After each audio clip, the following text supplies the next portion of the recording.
Salut mes petits tourteaux. Ce soir, je vais vous faire une présentation de 3 nouvelles machines qui sont arrivées récemment, on va dire. Disons que je les ai reçues, c'est au courant de l'année. Voilà. Mais avant toute chose, je vais vous faire une petite charade. Mon premier est de France ou de table, mon second est d'intérêt ou de croissance, mon tout est une espèce de crustacé décapode. Je vous laisse réfléchir tout le long de la vidéo. Vous avez toute ma considération. Si vous avez trouvé la réponse, mettez-la en commentaire. Parenthèse terminée, c'est parti. Je vous présente mes 3 machines qui viennent d'arriver dans ma collection.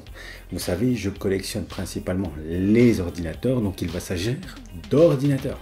Et en bonus à la fin, je vous présenterai également 2 autres machines que j'ai depuis longtemps, mais j'ai pas envie de faire une vidéo à part entière sur ces 2 machines, parce que les 3 machines que je vais vous présenter, là je vais vous les montrer déballer du carton. Après, je ferai un sujet dessus, je pense. Et puis les 2 autres, par contre, c'est des consoles que j'ai déjà depuis un certain temps. Ah ouais, du coup, c'est des consoles. J'ai balancé, j'ai spoil. Qui sont atypiques, mais je ne vais pas faire un sujet parce que ça me fait chier. Je sais pas comment vous dire. J'ai pas les jeux qu'il faut, j'ai pas le full set. Parce que souvent, ce que j'essaie d'avoir, c'est le full set, mais évidemment en piraté, hein, j'en ai rien à avec des linkers pour avoir un panel de jeux suffisamment intéressant à vous présenter. Et là, pour les 2 consoles en bonus, donc, j'ai pas pu avoir le full, enfin même pas le full set et même pas une histoire de full set, mais un certain nombre de jeux. Vous verrez pourquoi j'ai pas beaucoup de jeux, parce que de toute façon, ils sont introuvables les jeux. Je vous comprendrai pourquoi. C'est parti, j'ai assez bavardé, je vous présente le premier ordinateur. Il s'agit d'un PC, mais pas n'importe lequel. Le voilà. Qu'est-ce que c'est que cet ordinateur? C'est un Tandy 1000 EX. Il faut savoir que la gamme des Tandy 1000 était pas n'importe quel genre de PC. It's a Radio Shack Merry Christmas. Honey, this is just like the PC I have at the office. The PC-compatible Tandy 1000, just $9.99, with a Christmas bonus color monitor. Save $300. So, Soon as I finish our budget, sweetheart. budget. It comes with its own software My report's due tomorrow, Dad. and has plenty of home uses. Don't stay too late at the office, dear. The Tandy 1000 with color monitor Christmas bonus, only at Radio Shack. Il y avait déjà en 84 les premiers Tandy 1000, un espèce de GA. Et oui, alors qu'à l'époque, il n'y avait pas de GA. Il y avait bien l'IBM PC Junior qui avait tenté de s'implanter dans les foyers. Je vous ai déjà présenté une vidéo sur l'IBM PC Junior que je ne possède pas, que je n'ai pas envie d'acquérir. Mais il y avait aussi un DAC spécifique, parce que là aussi, dans le Tandy 1000, il y a un DAC Tandy. Donc il y a du son qui est mieux que le speaker de base, bip bip bip dégueulasse, tout ça. Mais les Tandy 1000 ont mieux réussi que les IBM PC Junior. Il faut savoir que les Tandy 1000 en sont sortis un certain nombre néanmoins. Alors je pense au Tandy 1000 le tout premier, après il y a eu le EX qui est celui-là, il y a eu le HX, et puis il y en a eu d'autres, je les ai oubliés, et il y a eu le 1000 RSX qui est un 386. Tandy 1000 RSX sont les derniers de la gamme Tandy 1000 qui sont sortis, puis après le VGA a supplanté les machines Tandy 1000, et finalement de fil en aiguille, Tandy a arrêté de faire des Tandy 1000, et puis ils ont préféré faire des PC normaux avec le VGA, la Sound Blaster et tout ça.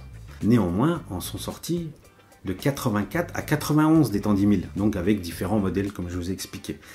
Alors, particularité aussi, j'ai l'intention de le customiser.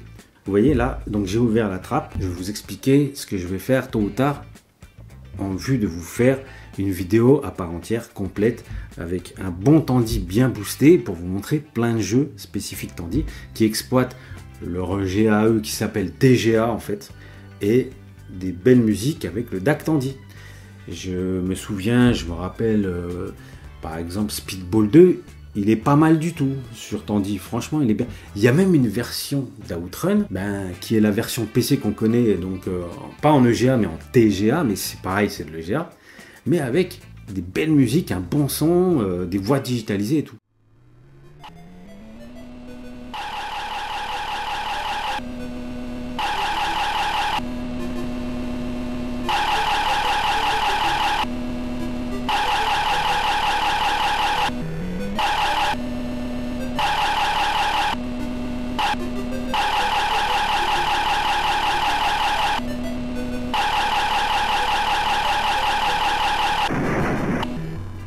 Passage, on salue Runout de la chaîne Retro Gaming à Papa qui n'a pas dû encore tester cette version Outrun Tandy, je pense. Salut Runout. Donc voilà, donc moi du coup, vous voyez ici, j'ai ouvert la trappe, là il y a un port, il y a un bus ISA propriétaire, mais on peut rajouter une carte d'extension et je pourrais y mettre de la RAM et donc un IDE ISA, pas un IDE ISA, qu'est-ce que je veux dire, un lecteur de compact flash sur un bus ISA. Et du coup, je pourrais y mettre plein de jeux dessus et tout ça. Donc voilà, c'est ça le but final. Par ailleurs, j'ai aussi l'intention de tout démonter parce que je ne sais plus où est le processeur. Mais je vais carrément lui changer de processeur parce que là, c'est du 8 MHz. Et là, j'ai c'est bizarre, je crois que c'est du... C'est très bizarre, je crois que c'est du 14 ou 15 MHz. C'est pas du 16. Hein. C'est du NEC, c'est des processeurs NEC. D'ailleurs, il y en a 2 là-dedans. Mais c'est tellement pas cher. Et du coup, le Tandy sera 2 fois plus rapide. A priori, c'est ce qui est dit. Il y a des mecs qui ont déjà essayé. Hein. Il y a notamment j'ai lu un article qui s'appelle Pimp My Tandy HX. Oui, parce que le mec, il a customisé son Tandy HX. Moi, c'est un UX parce que de toute façon, les HX sont très chers sur eBay. Là, je ne l'ai pas acheté trop cher, je vous garantis. Je l'ai acheté moins de 150 €. C'est déjà beaucoup, mais toute proportion gardée. Allez voir les Tandy HX, ça coûte une douille. J'ai vraiment une affection particulière pour les machines Tandy. J'ai toujours rêvé d'en avoir une. Maintenant, j'en ai une. L'ordi, il marche. Il était vendu avec plein de disquettes. Elles sont par là dans le carton là-bas. C'est des disquettes copiées. On s'en fout un peu. Mais l'ordi marche. J'ai joué à Kingcast. Ah oui, parce que regardez. Regardez la belle manette. Avec les trucs pour régler et tout. C'était quelque chose. Hein. Quand tu branchais une manette PC, les bonhommes, ils se barrent. Il y avait déjà le Joy-Con Drift. Moi, je te le dis tout de suite. Parce qu'il fallait régler ces merdes-là tout le temps sur le joystick de PC, c'était n'importe quoi, c'était de la grosse daube. Je jouais à Pac-Man, mais il y avait pas de, ça exploitait pas les capacités du Tandy. Mais Kingcast, bien, les musiques, le son de la rivière, tout ça, les petites musiques sympas. Mais avec tout ce que je vais rajouter dedans, il y a moyen qu'il y ait des bons jeux. Premier ordinateur, je range un petit peu, on passe à la suite. Deuxième ordinateur. J'en parlais avec Retro Polo à la Geek Convention dimanche dernier. Convention à laquelle j'étais accompagné avec Runout, bah oui, qu'on resalue. Super journée, j'ai rencontré Ryu, j'ai rencontré Big Cam, j'ai rencontré qui d'autre. J'ai entreaperçu, j'ai pas le temps de discuter avec lui, Colique Fantastique, qu'on salue, on les salue tous. Ryu, qui c'est qu'on a vu d'autres? Big Cam, moi j'en oublie, Retro Polo. Et puis Arnaud, hein, qui est en train de faire un joli jeu sur Mega Drive. On les salue tous. J'espère que j'ai oublié personne. Deuxième ordinateur. Alors pourquoi j'en parlais avec Retro Polo? Parce que lui, il a une SG1000. Et là, c'est l'ordinateur Sega qui est compatible avec SG1000. Vous voyez, le Sega SC3000. The John Sands Sega SC3000, named by Video Age as the best home computer of 1983. And if you buy now, its price of less than $300 also includes this Sega Super Tape of 6 great programs, plus a 5-hour hands-on course in using your Sega. These extras alone are worth more than $200. All this, the best home computer of 1983, the Sega Super Tape, the free 5-hour computer course, all for less than $300 at these stores now. Hurry while stocks last. Il est pas mal du tout. Hein, il est chouette. Avec ses touches en caoutchouc. C'est un ordinateur. Et dedans, qu'est-ce qu'on peut faire? On peut y mettre des jeux SG1000. Voilà. Donc là, j'ai Starjacker. On peut aussi y mettre les Sega MyCard. Les MyCard, c'est quoi? C'est les petites cartes.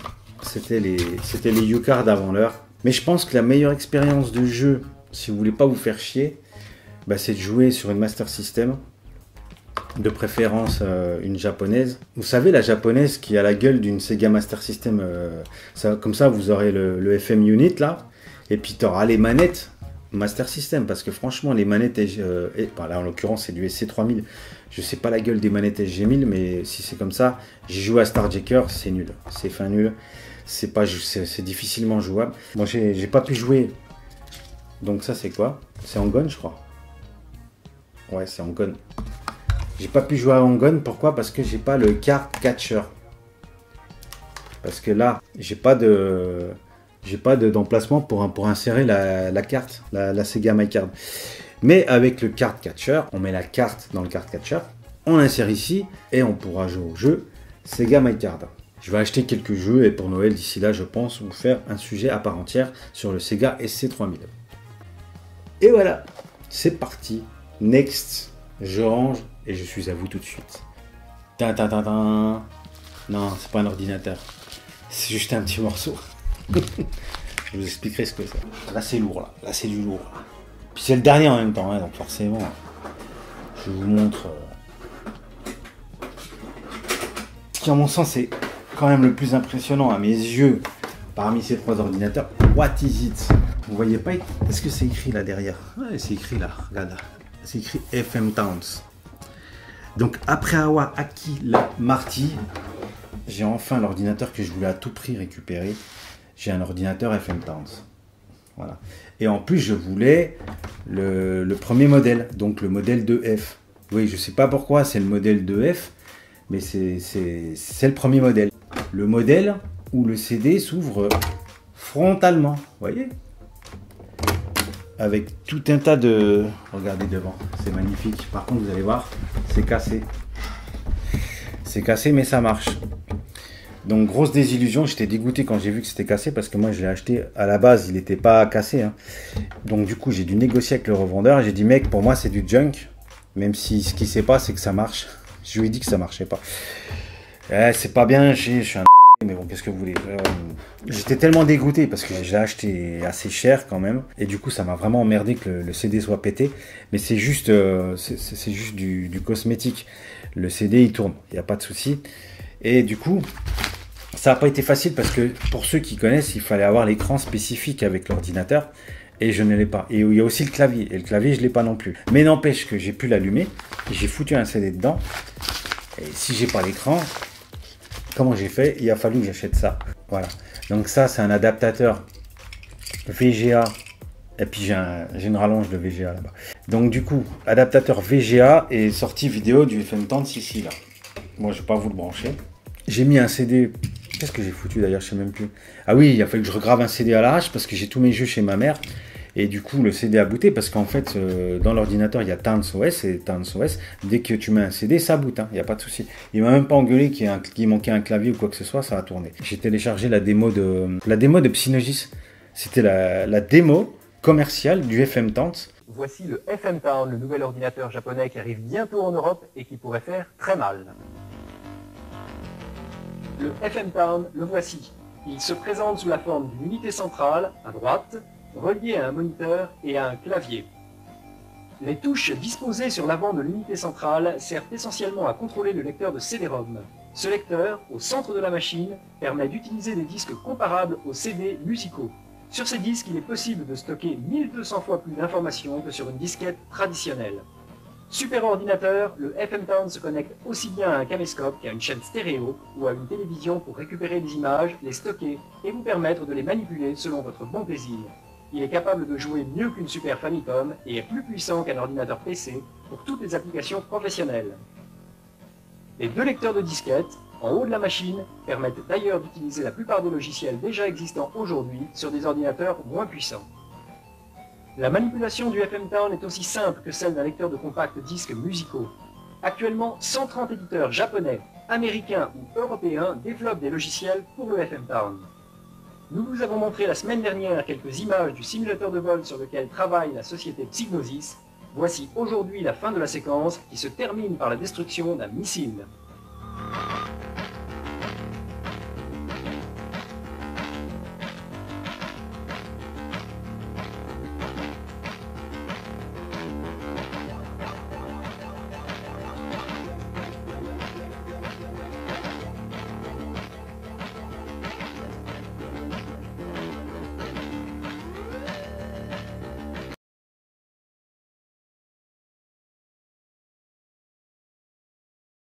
Il est plus puissant que la FM Towns Marty qui est sortie 4 ans plus tard quand même. Et, et le mec qui m'a rajouté la RAM dedans. Il y a 12 mégas de RAM dedans. Du coup, on va pouvoir jouer au Super Street Fighter 2. Voilà. Et je resalue Ryu parce que c'était l'objet d'une discussion lors de la Geek Convention le week-end dernier. Parce que je l'ai, le Super Street Fighter. Et du coup, il marche pas sur la Marty. On va pouvoir jouer. Et il va falloir quand même que je ramène la Marty de chez ma mère parce que ça me fait penser, si je rachète une manette, ça coûte une douille. Et je l'ai déjà, donc Street Fighter 2, ça va pas être commode. Hein. Parce que les manettes Marty, c'est de la merde. Ouais, j'avais pas pensé à ça. Très belle acquisition. Pareil, je vous ferai un sujet à part entière. Franchement, regardez-moi ça. Allez, je vous fais un petit tour du propriétaire. Je ne saurais pas tout vous dire. Donc déjà, le CD en front, là, c'est super cool. Il y a 2 lecteurs de disquettes. Là, il y a tout un tas de connectiques devant en frontal. Ça, c'est cool. Pour mettre le clavier, la souris, tout ça. C'était quand même plus intelligent que de le mettre au cul là derrière. Puis finalement, là derrière, en plus, regardez. Je vous montre. Vous pouvez la porter. Si j'y arrive, on ne voit plus. Vous pouvez la porter, tu vois. Comme ça. Et là derrière, je sais pas trop ce qu'il y a. Donc là, comme je vous disais, il y a le machin là ici. Voilà, tac. Donc rallonge VGA sur l'ordi là, sur le moniteur là-bas. Ça c'est la lime. Alors évidemment, il faut un transfo aussi. Je vous ai pas tout dit, mais un transfo, ça, j'en ai un depuis longtemps. Un transfo 220-110. Ça, tout ça, je sais pas encore tout ça. Je vais découvrir à l'usage, hein, de toute façon. En tout cas, je sais qu'il marche. C'était un de mes rêves d'avoir un ordi FM30, particulièrement celui-ci à cause du design.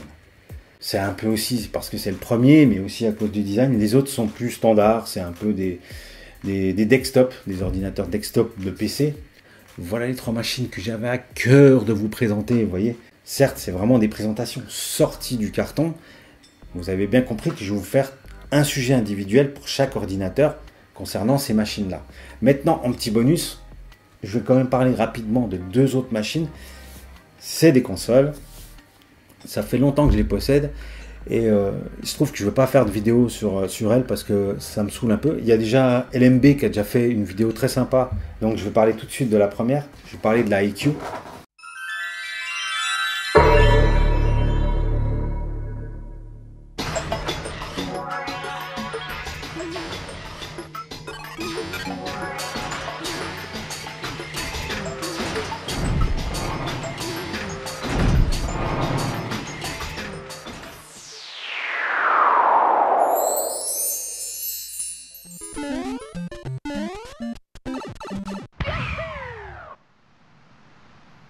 神游马里欧，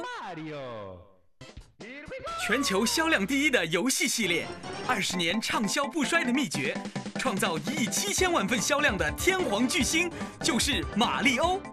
作为全球第1个真3D 游戏，神游马里欧的世界里真实再现了高原、雪地、岩浆、沙漠等丰富的场景。狂风大雪、昼夜交替的变化，更能给人身临其境的感受。为了救出桃花公主，马里欧上天入地，勇斗宿敌酷霸王。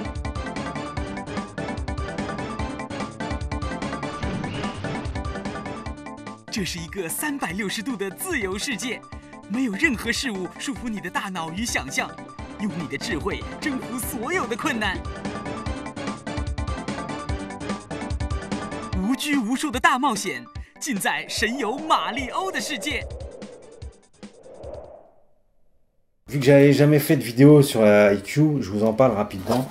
Voilà, la IQ, qu'est-ce que c'est? La IQ Player précisément. C'est une console de chez IQ Limited, qui est en fait une filiale de Nintendo et d'un mécène sino-américain, s'il en est. D'ailleurs, c'est un docteur, je crois que c'est écrit DR dans son nom, alors je suppose que c'est docteur.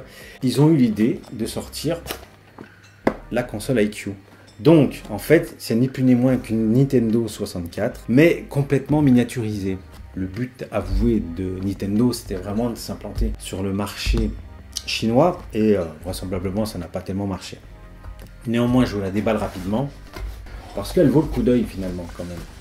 Alors, manuel d'utilisation... Qu'est-ce que c'est que ça? Je sais même plus ce qu'il y a dedans, moi. Ouais, ça c'est de la doc. Là, alimentation, donc du câble RCA avec le port, le port vidéo Nintendo 64. Et regardez la console, voilà, elle tient dans un joystick. Toute l'architecture Nintendo 64 tient dans un joystick. Alors la console est sortie plus tard que évidemment la Nintendo 64 parce que sinon il n'y aurait pas eu toute cette miniaturisation qui aurait été possible. C'est pas, certes c'est un contrôleur, mais il y a la console qui est dedans. Tout est all inclusive, tu vois.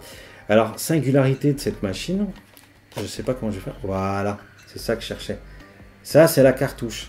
Et en fait, ça, c'est la console. Et pourquoi je vous montre ça? Parce qu'en fait, il n'y a qu'une cartouche. Dans cette console, il n'y a qu'une cartouche. Pourquoi? Parce que tous les jeux, eh ben, vous pouviez soit les télécharger depuis votre PC ou aller dans des stores dévolus spécifiques qui s'appelaient les IQ Depot. Et en fait, dépôt, IQ Depot, on va dire. Pourquoi dépôt? N'importe quoi, hein, je suis complètement con, j'invente des mots. Voilà, et en fait, tu y allais avec ta cartouche là et tu pouvais acheter des jeux. Tu branchais ta cartouche sur un moniteur et tout. Et normalement, il y a une carte avec. Mais allez voir la vidéo de LMB, la Retro Gaming, là. Il en parle très bien. Ah, putain, je sais pas ce que j'ai foutu de la carte. Parce qu'il faut savoir que les jeux dedans, ils sont limités à 15 minutes, tu peux y jouer. Là, il y a 4 jeux, je crois. Il y a Zelda, il y a Mario 64, il y a Zelda, je sais même plus lequel. Ouais, mes classiques, moi, j'ai trop de mémoire parfois. Ocarina of Time, je sais plus. Vous direz si je raconte des conneries. Bon, bref, normalement, tu as une carte d'authentification. Tu mettais ta carte sur un lecteur pour valider le fait que tu avais acheté ta console. Et tu mettais ta cartouche dans la IQ Depot et tu pouvais télécharger des jeux. Et je crois que les prix oscillaient entre 5 et 10 euros. Et voilà. Et bah, tu avais, je sais plus combien tu as eu de jeux. Je crois que tu as une vingtaine de jeux qui sont sortis. J'avais réussi à récupérer le logiciel. Je l'ai récupéré. Hein. Sur un vieux PC, je l'ai fait tourner. Mais évidemment, le service, il est mort. C'est aussi la raison pour laquelle j'avais la flemme de vous présenter la console. Parce que moi, j'aime bien vous présenter les machines et les jeux. Et en parler, et vraiment épiloguer, vous présenter plein de choses. Et là, j'ai trouvé que j'étais sur ma faim. Donc, j'ai eu la flemme de présenter la console. D'autres l'ont fait pour moi. Donc, voilà la IQ. Objet assez insolite s'il en est quand même, hein, toutefois. Je suis pas mécontent de l'avoir acheté il y a fort longtemps. C'est la dernière fois que je vous en parle. Sauf si un jour, j'arrive à la hacker. Mais ça m'étonnerait. Next. Donc, ça, c'est du bonus, hein, on est d'accord. Parce que ça, je l'ai acheté il y a longtemps. Dernier petit bonus pour la route. Deuxième console. Il s'agit de la Zibo. Internet sem computador, sem assinatura. Zibo. Baixa jogos de esporte, luta e aventura. É Zibo. É Zibo. Acessa conteúdo educativo, aprender ficou mais divertido. É Zibo. Zibo tem internet sem precisar de computador, baixa games incríveis e acessa sites que ajudam na escola. Tudo isso por R$299. Zibo, onde tudo acontece. Console de 7e génération. Donc là, c'est pas un clone de je sais pas quoi avec un... Non, c'est une console à part entière, avec son système propriétaire, tout ça.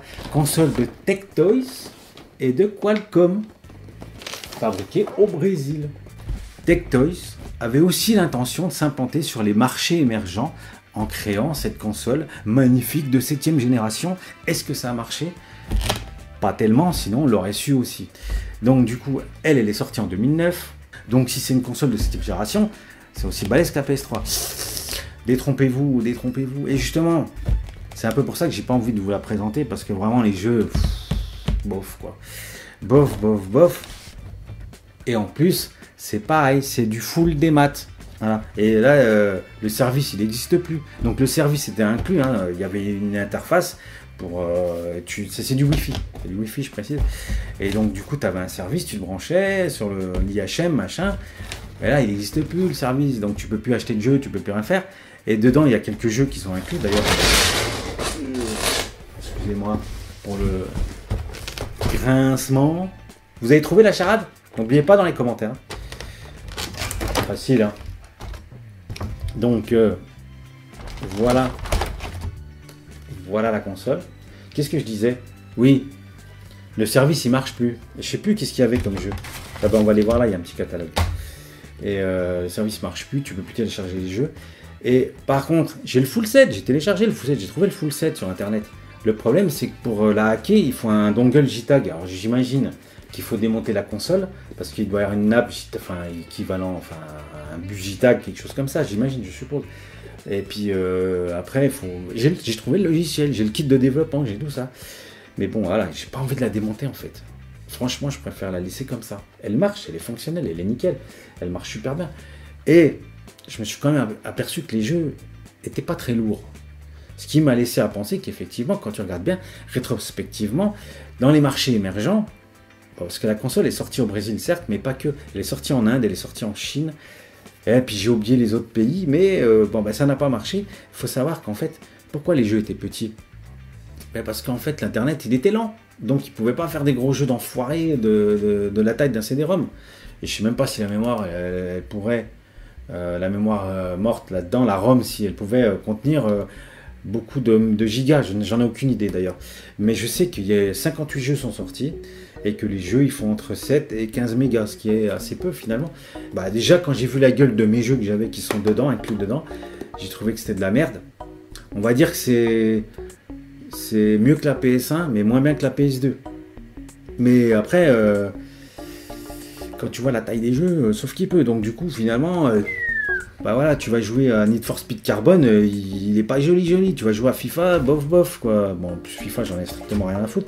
Mais au début, Tectoys, les ingénieurs commerciaux de chez Tectoys ont réussi à susciter l'intérêt des éditeurs, des développeurs. Il y a quand même Namco qui a fait un Ridge Racer, donc je vous ai dit, il y a Electronic Arts qui s'est intéressé, qui a fait un FIFA, un Need for Speed Carbon, il y a Resident Evil, donc il y a Capcom, il y a Resident Evil 4, je crois. Qu'est-ce qu'il y a d'autre? Il y a ID Software qui a fait Quake 1, Quake 2, et puis j'en ai oublié plein. Je sais qu'il y a un Crash Bandicoot aussi. Zibo, du coup, enfin Tectoys, on fait plein de jeux, parce que, alors, dans mon pied, là, vous voyez, il me manque un truc. Là, j'ai la manette. Franchement, tu sens que... c'est pas terrible, quoi. Et là, c'est marrant, il manque un truc. Normalement, il y a un boom... Ah oui, mais c'est en plus. Il y a une espèce de boomerang. Je sais pas à quoi ça sert. Ça fait genre vraiment... tu vois, les jeux Wii, quoi. Peut-être qu'il y avait... Dedans, il y avait un capteur, je sais pas. Mais c'est vraiment pour jouer aux jeux de sport. Il y a eu toute une chier de jeux de sport dedans. Alors, est-ce qu'on les voit ici? Non, on ne les voit pas. Toute une chier de jeux de sport qui sont vraiment... D'ailleurs, elle est sortie en même temps que la Wii, ou à peu de choses près dans la même période.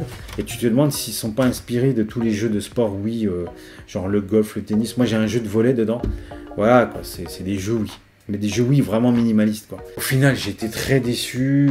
Quand j'entendais 7ème génération, je m'attendais à peut-être pas de la PS3, mais je m'attendais à quelque chose de mieux. Et puis, eu égard à la taille des jeux, j'ai une double désillusion. Ça m'a pu donner envie de faire une vidéo sur le sujet. Mais le jour où j'arrive à la hacker, je vous ferai un sujet. Parce que je vous dis, j'ai toutes les ROM et tout. Il y a quand même, j'imagine, il y a certains jeux qui doivent valoir le coup. Là, par défaut, je sais pas si par défaut, mais là, moi, j'ai que des jeux de merde. Ça me donne pas envie de vous la présenter. Pour info, il y a un mec qui vend la console avec le full set, mais le mec, il est barré, il la vend 3000 €, il est complètement niqué du cerveau, le mec. Donc c'est clair que je vais pas mettre ce prix-là.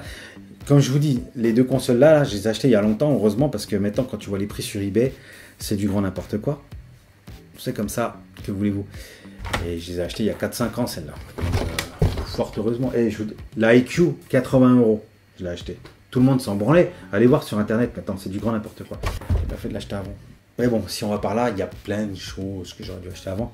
Mais que voulez-vous, je n'y ai pas pensé plus tôt. On va pas nourrir des regrets. Voilà mes petits taureaux, j'espère que cette vidéo vous a plu, qu'elle a été riche d'enseignements. Bientôt 3 sujets sur les 3 ordi que je vous ai présentés au début de la vidéo.